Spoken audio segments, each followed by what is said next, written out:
স্বামী স্ত্রীর মধ্যে ঝগড়া তো হবেই, কিন্তু সব ঝগড়া শেষে এমন হতে হবে তাদেরকে তাদেরকেই প্রকৃত স্বামী বলে।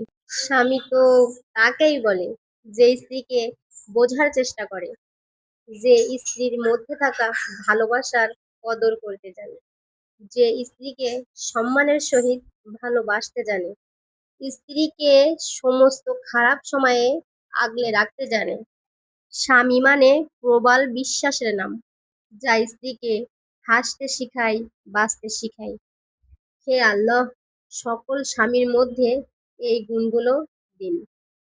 একজন মেয়ে তার নিজের বাবা মা ভাই বোন সব আপনজনকে ছেড়ে তার স্বামীর কাছে আসে, তার স্বামীর বুকে সুখ খুঁজে। কিন্তু কতজন স্বামী তার স্ত্রীকে সুখে রাখে, অথবা তাকে একটু নিজে থেকে বোঝার চেষ্টা করে? শেষ পর্যন্ত ভিডিওটি দেখার জন্য ধন্যবাদ।